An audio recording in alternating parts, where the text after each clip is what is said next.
तो आप आइए उदाहरण नंबर 2 को समझते हैं ना। उदाहरण नंबर 2 हमसे क्या कह रहा है? हमसे कह रहा है कि एक बिजली मिस्त्री को एक 5 मीटर खंभे पर आ गई खराबी की मरम्मत करनी। मतलब है कोई बिजली का खंभा है जो कि 5 मीटर ऊंचा है, ठीक है। अभी जो 5 मीटर ऊंचा जो बिजली का खंभा है उस पर कोई खराबी आ चुकी है ना, तो उसकी मरम्मत करनी है। अब मरम्मत का काम करने के लिए उसे खंभे के शिखर से 1.3 मीटर नीचे एक बिंदु तक पहुंचना चाहती है। मतलब जो हमारी मिस्त्री है वो एक महिला है बेचारी, ठीक है। तो ये भी अच्छी बात है जानने की, ठीक है। तो ये जो महिला मिस्त्री है इसको करना क्या है कि खंभे में जो खराबी आ गई है उस खराबी को सही करने के लिए जो शिखर है, खंभे का शिखर, उससे 1.3 मीटर नीचे उसको पहुंचना है। शिखर से नीचे से 1.3 मीटर नहीं पहुंचना है, ऊपर जो शिखर है उस शिखर से उसको कितना नीचे पहुंचना है? खंभे के शिखर से 1.3 मीटर नीचे तक उसको पहुंचना पड़ेगा उस खराबी को सही करने के लिए, ठीक है।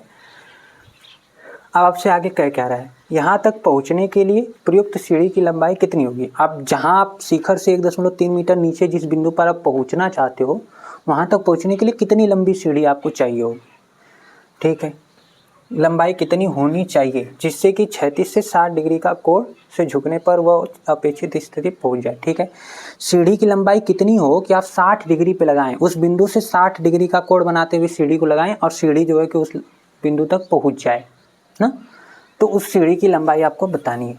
अब आगे क्या करें? झुकने पर वह 2 बार लिख दिया। झुकने पर वह अपेक्षित स्थिति तक पहुंच जाए और यह भी बताइए कि खंभे का पाद बिंदु कितनी दूरी पर सीढ़ी के पाद बिंदु से होना चाहिए, ठीक है।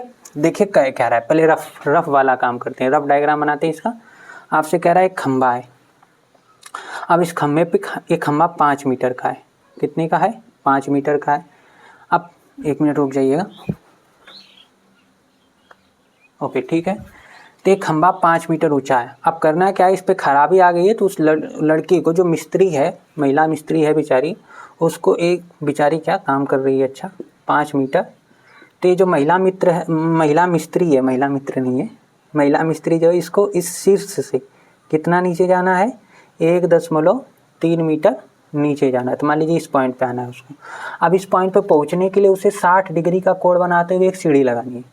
कितनी डिग्री का कोण बनाते हुए? खंभे से 60 डिग्री का कोण बनाते हुए एक सीढ़ी लगानी। अब सीढ़ी लगाएगी जब, तो आपको यही बताना है कि सीढ़ी कितनी लंबी होनी चाहिए कि ये 60 डिग्री का कोण बनाते हुए खंभे पर हम लगाएं तो ये जो खंभे का शिखर है उससे 1.3 मीटर नीचे तक पहुंच जाए वो, ठीक है। तो अब सीढ़ी की लंबाई हमें चाहिए और हमें ये भी बताना है कि सीढ़ी की लंबाई के साथ साथ, ये वाली लंबाई के साथ साथ आपको एक चीज़ और बतानी है कि इन दोनों का पाद बिंदु, जो खंभा है, खंभे का पाद बिंदु और जो सीढ़ी का पाद बिंदु है, इनके बीच का ये डिस्टेंस कितना होगा, ये भी बताना है। तो 2 चीज़ें, ये वाली बात बतानी है आपको और ये वाली बात बतानी है, ठीक है। अब समझिए, पहले पूरा लेंथ कितना है? पूरा लेंथ 5 मीटर का है और ये वाला कितना है? ये वाला जो है 1.3 मीटर है। तो ये वाला आप निकाल सकते हो, यहाँ से यहाँ तक की लेंथ कैसे निकलेगी? यहाँ से यहाँ तक की लेंथ तो आप जानते हो पूरा 5 मीटर है, पूरा 5 मीटर, उतने में से इतना जो है 1.3 मीटर है, यहाँ से लेके यहाँ तक 5 मीटर है और उसमें ए वाला जो है 1.3 मीटर है। तो 5 में से 1.3 निकाल दीजिए तो ये बचेगा। तो ये कितना बचेगा आपका? 5 माइनस 1.3, तो आ जाएगा लगभग 3.7 मीटर। मतलब ये हाइट हमारी कितनी होने वाली है? 3.7 मीटर होने वाली है। ये हमारा रफ डायग्राम है। अब इसमें करते हैं कि हम ये जो पॉइंट हमें दिख रहे हैं, इन पॉइंट को हम लिख लेते हैं ए, इसे बी, इसे सी और इस पॉइंट को डी लिख लेते हैं। खंबे का जो शीर्ष बिंदु है वो डी है। अब यहाँ पर हम लिखना शुरू करेंगे। पहले हम उस बात को लिखेंगे जो हमसे पूछ रहा है। हमसे पूछा है कि सीढ़ी की लंबाई कितनी होगी, हमसे पूछा है कि जो खंभा है उसका पाद बिंदु और जो क्या है सीढ़ी है उसका पाद बिंदु, इनके बीच की दूरी क्या होगी। तो सीढ़ी और खंबे के पाद बिंदुओं के बीच की दूरी पूछ रहा है ना, सीढ़ी और खंबे के बीच की दूरी क्या है, और आपसे ये पूछ रहा है कि ये जो सीढ़ी है इसकी लंबाई क्या है। तो अब इन दोनों को पहले हम लिखेंगे क्वेश्चन में। माना सीढ़ी की लंबाई, सीढ़ी की लंबाई, क्या हम इसको माने हैं AC ना, तो AC बराबर x मीटर। सीढ़ी की लंबाई, जब हमने कहा था ना जब ऊंचाई मानने होगा तो h मानिएगा और कोई भी दूरी या कोई लंबाई की बात आएगी तो वहाँ x और y मानिएगा। तो हमने मान लिया इसको कि यह x मीटर है, तथा और क्या लिख लीजिए, सीढ़ी और क्या खंभे के पाद बिंदुओं के बीच की दूरी ना, यहाँ लिख लेते हैं बीच की दूरी कितनी दिख रही है, ए बी।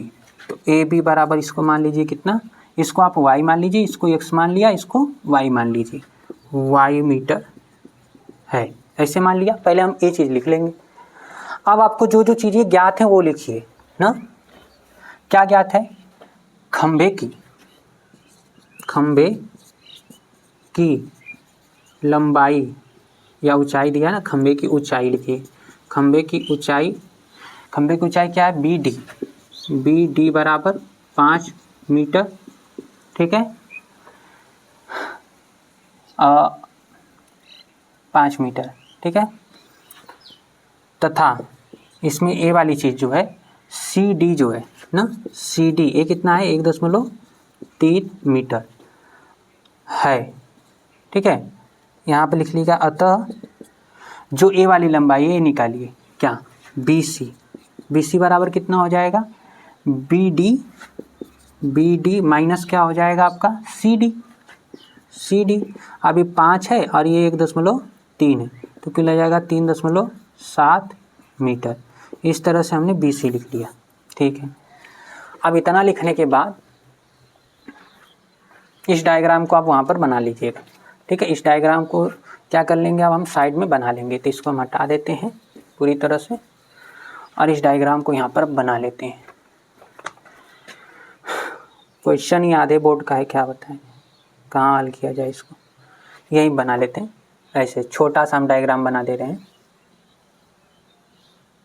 8 BC और ऊपर जो है D पॉइंट है, ए वाला डिस्टेंस जो है आपका, ठीक है, ए वाला डिस्टेंस कितना है, ए 1.3 मीटर है और पूरा डिस्टेंस जो है 1.3 पूरा कितना है, 5 मीटर है।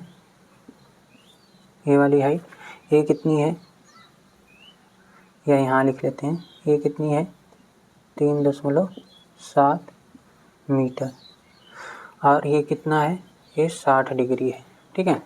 तो अब इन सारी चीज़ों को लिखने के बाद जो चीज़ें हमने बनाई तो लिख ली। अब हम क्या कर लेते हैं, हम लगा लेते हैं त्रिभुज। कौन सा त्रिभुज है, पहले लिख लेते हैं समकोण त्रिभुज कौन सा है, ए बी सी में।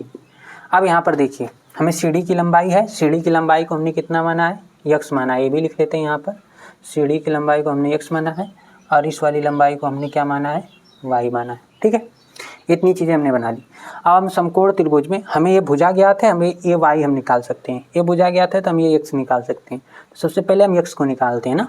तो आप बताइए कि 60 के डिग्री के सामने क्या होगा, लंब होगा। ये वाली हाइट क्या हो जाएगी, लंब, और ये वाली हाइट क्या हो जाएगी, कर्ण। तो हम यहाँ पर लिख सकते हैं साइन 60 लिखिए, यहाँ पर साइन 60 डिग्री। लंब कितना हो गया, BC बटा के कर्ण कितना हो गया, AC। अभी BC का मान 3.7 है और नीचे जो AC है इसको हमने कितना मान रखा है, x। तो साइन 60 का मान होता है कड़ी में 3/2, तो कड़ी में 3/2 बराबर 3.7 बटा x हो जाएगा। कितना हो जाएगा, 3.7 बटा x। ये लाइन भी कट गई अभी, ठीक है, इस तरह हो जाएगा। अब इसको हम हल करेंगे तो इसको,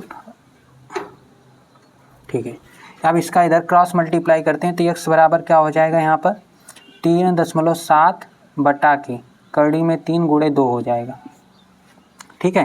तो x बराबर, इसको आप गुणा करोगे 7.4 आएगा और नीचे कड़ी में 3 है ना, तो इस कड़ी को हटाने के लिए, कड़ी नीचे नहीं छोड़ते हैं तो कड़ी को हटाने के लिए नीचे कड़ी में 3 से ऊपर कड़ी में 3 से मल्टीप्लाई कर लीजिए। तो x बराबर कितना आ जाएगा, तो 7.4 गुणे कड़ी में 3 बटा के, ठीक है, नीचे 3 हो जाएगा, 3 से इसको डिवाइड करिए, 7.4 को काटिए, कैंसिल करिए, तो x बराबर हो जाएगा 3 दूना के 6, ठीक है। अब फिर बच जाएगा 3 दूना के 6 हो जाएगा, 1 14 हो जाएगा, 3 चौक को 12 हो जाएगा। ठीक है, 3 चौक को 12, बचेगा कितना 2, 20 हो रहा है, तो 3 6 18 ये हो जाएगा 2.46 गुणे कड़ी में 3। तो अब यहाँ से यक्स निकालना है ना, तो आप यक्स बराबर कितना लिख सकते हो, गुणा कर लीजिए। तो ये हो जाएगा 2.46 गुणे 1.73। ठीक है, और इनका मल्टीप्लाई जब आप करोगे तो इनका मल्टीप्लाई जो होगा ये 4.28 मीटर आ जाएगा। ठीक है, तो इसका मान देखिए क्या हमने 2.46 में कड़ी में 3 का जो मान होता है वो 1.7 इससे मल्टीप्लाई किया। जैसे मल्टीप्लाई करेंगे 4.28 मीटर आपका आ जाएगा। तो यहाँ हमको क्या पता चली, ये यक्स क्या था, यक्स था हमारा सीढ़ी की लंबाई। तो सीढ़ी की लंबाई हमने निकाल ली है, क्या हो गई, सीढ़ी की लंबाई लिखा जा भैया सीधे से, सीढ़ी की लंबाई हो गई। ठीक है, ये हमने निकाल ली। इसी प्रकार से आप क्या करिए, यहाँ पर लगाइए कौन सा, इसी त्रिभुज में ना, इसी प्रकार से आप क्या लिख सकते हो यहाँ पर। अब देखिए यक्स निकालने के लिए हमने ये और ये लिया, ये लंब था, ये कर्ण था, लगा दिया हमने, हमको यक्स मिल गया। अब हम क्या कर सकते हैं, ए और ये भुजा ले लेते हैं। ये 3.7 है, ये कितना है, वाई है। तो ये और ये भुजा ले लेते हैं, तो ये लंब होगा और ये क्या हो जाएगा, आधार। लंब और आधार किस में आते हैं, tan में। तो यहाँ पे लिख लीजिए tan कितना 60, tan 60 बराबर इधर लिख लीजिए, ये क्या हो जाएगा, लंब क्या है BC बटा के आधार क्या है, AB है। अब बताइए BC का मान कितना है 3.7 और ये AB हो गया नीचे। AB का मान कितना है, AB को हमने y मान रखा है तो y हो गया। ये tan 60 कड़ी में 3 होता है, तो कड़ी में 3 बराबर कितना आ गया हमारा, कड़ी में 3 आ गया 3.7 बटा के y। तो y हल करना है आपको, तो y बराबर क्या हो जाएगा, तो a जो होगा, ठीक है, ये इधर आ जाएगा, ये 3.7 बटा के कड़ी में 3 हो जाएगा। अब इसे आपको हल करना पड़ेगा, कहाँ हल कर दिया जाए, तो यहीं पे हम ऊपर हल कर ले रहे हैं ना, यहाँ पर। ठीक है, ध्यान से देखिएगा, जगह की थोड़ी कमी है। हाँ, क्या कर लेंगे आप, कैसे हल करेंगे, y बराबर, यहाँ भी कड़ी हटाने के लिए कड़ी में नीचे कड़ी में 3 है ना, कड़ी में 3 नीचे और ऊपर गुणा कर लीजिए। तो 3.7 गुणे कड़ी में 3 बटा के कड़ी में 3 गुणे कड़ी में 3 करेंगे। y बराबर 3.7 गुणे कड़ी में 3 बटा के कितना हो जाएगा 3। अब इसे जब हल करेंगे तो हम बता दे रहे हैं यहाँ पर, इसको 3 से 3.7 को काटना है, काटने के बाद जो आएगा उसमें कड़ी में 3 का मान 1.73 होता है, उससे गुणा करना है। और गुणा करने के बाद आपको मिलेगा 2.14 मीटर। ठीक है, ये मिलेगा। तो इस तरह से सवाल को हम हल कर सकते हैं आसानी से, कुछ कठिन नहीं है। ठीक है।